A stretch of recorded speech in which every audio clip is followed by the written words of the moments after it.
Hello viewers, this is the second video regarding Microsoft's lawsuit against Barnes& and Noble because of the Nook e-reader.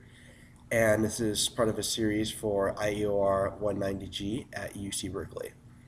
So last video we talked about a little bit of background information on what Microsoft is doing here, how they are using their patents in order to exploit revenue from these various companies in both the smartphone industry, the tablet industry, and the e-reader industry. So now we're going to look a little bit more in terms of the relationship of Microsoft to Barnes& and Noble and what this means to other technology developers and producers.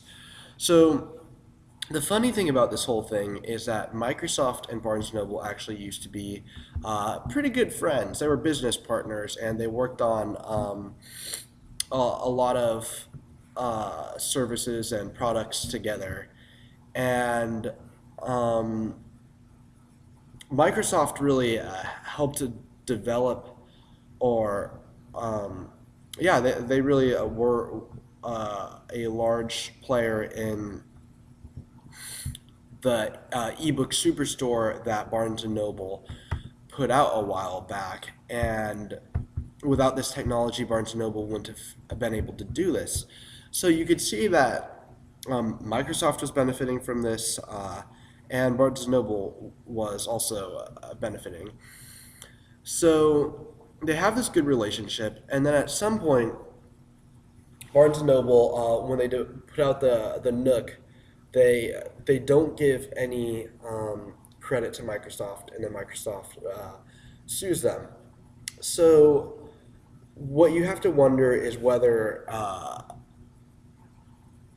Barnes and Noble thought because they had this previous business relationship with Microsoft that Microsoft might just not care. It's hard to really know.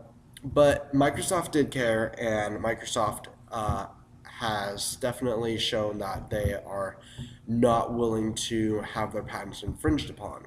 And this is understandable, I suppose. So what does this mean for other producers of smartphones, tablets, and e-readers? Well, it means that probably what they're going to want to do is just be upfront and start asking Microsoft for license fees from the get-go. And this is because we've seen that Microsoft has gotten license fees from every producer thus far, and that they're not willing to stop now. And so because of the court costs, it becomes optimal for these companies to probably just get it resolved initially, and not to spend time and money negotiating over the inevitable, essentially, unless they believe that through court they're going to be able to get lower rates in order to produce these goods.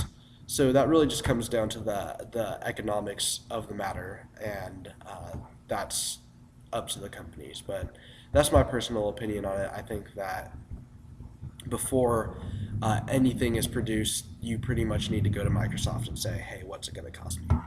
All right, thanks for watching.